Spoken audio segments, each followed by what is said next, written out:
A warm good morning to everyone. My name is Sarvesh. You are watching Human Next. Let us start our today's video titled as Class 11 Introduction. तो आज हम देखने वाले हैं class 11 computer science का whole introduction, जिसके अंदर अपन देखेंगे नंबर ऑफ चैप्टर्स और चैप्टर्स के अंदर आपको क्या क्या सीखना है वो सब अपन डिस्कस करेंगे आज के लेक्चर में।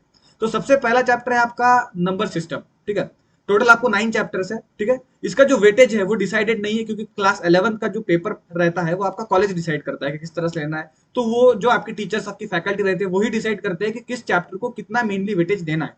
ठीक है, तो अपन इसका डायरेक्टली वेटेज नहीं बता सकते। जो आपके टीचर्स होंगे उनके साथ आप डिस्कस करके पूछ सकते हो कि कितना वेटेज किस चैप्टर को उन्होंने दिया है। ठीक है, as a exam point of view. चलो, तो सबसे पहला चैप्टर है आपका नंबर सिस्टम्स। तो अब नंबर सिस्टम्स आपने अभी तक बहुत ज्यादा पढ़े होंगे। देखिए, whole numbers, integers, real number, सभी टाइप के नंबर सिस्टम्स आपने मैथमेटिक्स के अंदर भी पढ़े होंगे। ठीक है, लेकिन ये नंबर सिस्टम्स जो है, ये नंबर सिस्टम डील करते हैं बेटा कंप्यूटर के साथ। तो यहाँ पर आपको वो सब नंबर सिस्टम नहीं सीखने, rather than learning for integers, whole numbers, rational numbers, irrational numbers, वो नंबर सिस्टम आपको नहीं सीखने।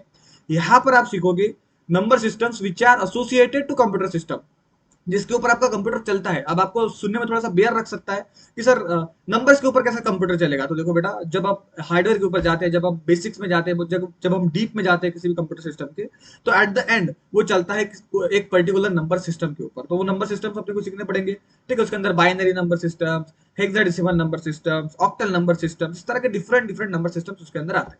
ठीक है, उसके बाद है आपको प्रोग्राम एनालिसिस। अब प्रोग्राम एनालिसिस चैप्टर में आपको क्या सीखना पड़ेगा? तो प्रोग्राम एनालिसिस चैप्टर के अंदर आप सीखोगे कि किस तरह से आपको प्रोग्राम को फ्रेम करना है, किस तरह से आपको प्रोग्रामिंग करनी है। जैसे अभी तक आपने किसी भी प्रोग्रामिंग लैंग्वेज को टच नहीं किया, आई होप सो। ठीक है, मैं ऐसा एक अंदाजा लगा के चलता हूँ कि आपने अभी तक किसी भी प्रोग्रामिंग लैंग्वेज को टच नहीं किया है सर। अभी तक आपने किसी भी लैंग्वेज को प्रॉपरली रन नहीं किया या फिर उसके प्रोग्राम एग्जीक्यूट नहीं किए।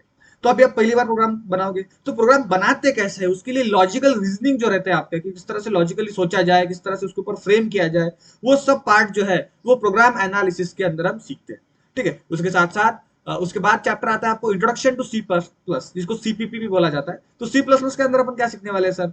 तो जो प्रोग्राम एनालिसिस आपने सीखा, किस तरह से प्रोग्राम बनाना है, तो एग्जीक्यूशन जो रहेगा प्रोग्राम का, मेन सीपीपी एक प्रोग्रामिंग लैंग्वेज है, वो प्रोग्रामिंग लैंग्वेज आप बेसिक से लेकर एडवांस तक सीखोगे through out 11th and 12th। तो 11th के अंदर उसका इंट्रोडक्टरी पार्ट है और 12th के अंदर उसका थोड़ा बोल सकते हैं मॉडरेट लेवल का पार्ट है। ठीक है, तो सी प्लस प्लस का जो इंट्रोडक्शन रहेगा वो आपका है क्लास 11 के अंदर। तो अपन सीपीपी पढ़ेंगे बेसिक से लेकर एडवांस तक, पूरा 2 साल में अपन उसको पूरा कवर अप करने का ट्राई करेंगे। उसके बाद विजुअल बेसिक्स करके एक बहुत ओल्ड प्रोग्रामिंग लैंग्वेज है, उसका एक टूल भी आता था विजुअल बेसिक्स करके, उसको अपन ट्राई करेंगे किस तरह से उसको रेंडर करना है, किस तरह से उसको प्रोग्रामिंग लैंग्वेज को सीखना है, वो सब अपन देखेंगे उस चैप्टर के अंदर, विजुअल बेसिक्स के अंदर।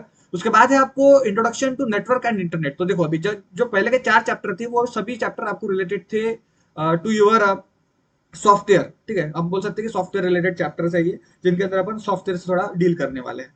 हाँ, नेटवर्किंग एंड इंटरनेट के अंदर भी आप बोल सकते हो कि थोड़ा बहुत सॉफ्टवेयर एंड हार्डवेयर का थोड़ा मिक्स रहेगा। ठीक है, नेटवर्किंग मतलब किस तरह से एक कंप्यूटर दूसरे कंप्यूटर से कनेक्टेड रहता है, इंटरनेट क्या रहता है, डब्ल्यू डॉट क्या रहता है, प्रोटोकॉल्स क्या रहते हैं इंटरनेट के, सर्वर्स कैसे बनाए जाते हैं, वो सब चीजें अपन नेटवर्किंग एंड इंटरनेट के अंदर सीखेंगे।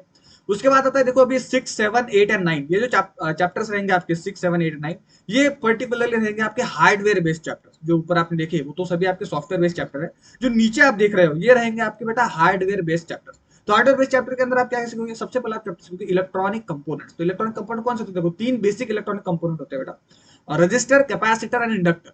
ठीक है, तो इनके बारे में आप डीपली स्टडी करोगे कि how register is made, register कैसे काम करता है, इंडक्टर कैसे काम करता है, कैपेसिटर कैसे काम करता है, आईसीज वगैरह किस तरह से काम करती है। उसी के ऊपर आपका नेक्स्ट चैप्टर जो है 7 नंबर का chapter, logic gates and sequential circuit, वो डिफाइन किया गया है। लॉजिक गेट्स मतलब डिफरेंट डिफरेंट टाइप के गेट्स। जनरली आपको अभी अपने क्लास 11th में एंड गेट, और गेट, नॉट गेट पढ़ा होगा। अगर नहीं पढ़ा है तो अपन बेसिक से पढ़ेंगे, तो किस तरह के गेट्स रहते हैं।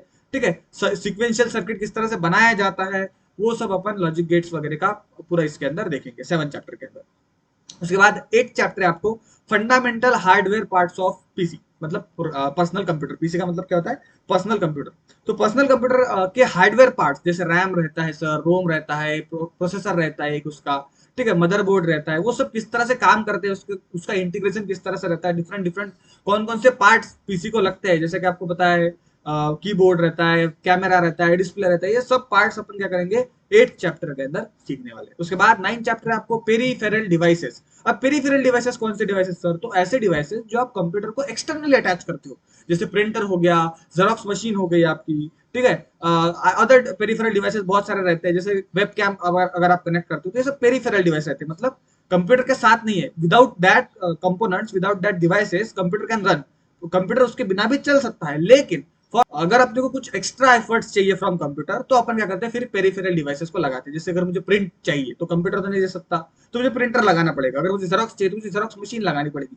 तो इस तरह के पेरिफेरल डिवाइसेस रहते हैं। तो किस किस टाइप के पेरिफेरल डिवाइसेस रहते हैं वो भी अपन सीखेंगे, ठीक है। और पूरा डिटेल एनालिसिस करेंगे पेरिफेरल डिवाइसेस का। तो ये है आपका क्लास 11 का होल सिलेबस जो अपने को through out the year complete करना है, ठीक है। पूरा जो सिलेबस रहेगा क्लास 11 का, I will try to complete whole syllabus, ठीक है। पूरा सिलेबस में कवर करने का बिल्कुल ट्राई करूंगा, जिसके अंदर अपन फर्स्ट चैप्टर से लेकर 9th चैप्टर तक पूरा सिलेबस कवर करेंगे। पूरे जो होल सिलेबस है उसकी प्लेलिस्ट आपको अपने चैनल पे मिल जाएगी। शॉर्ट नोट्स, वीडियो लेक्चर्स के नोट्स, उसके साथ साथ आपके handwritten notes, test paper, assignments सभी आपको अवेलेबल करवा दिए जाएंगे। गूगल क्लासरूम का लिंक मैं आपको नीचे डिस्क्रिप्शन में दे देता हूँ, आप वहां से ज्वाइन कर लीजिए। आपको वहां पर नोट्स वगैरह, असाइनमेंट्स वगैरह, फिर टेस्ट वगैरह आते रहेंगे, ठीक है। और बाकी जो भी मटेरियल रहेगा वो मैं आपको गूगल ड्राइव की हेल्प से, फिर अपने अदर वेबसाइट्स की हेल्प से क्या करूंगा, ट्राई करूंगा, ठीक है। So that is it guys, will see tomorrow same timing. Bye bye, good night, take care, love you all, मिलते हैं कल।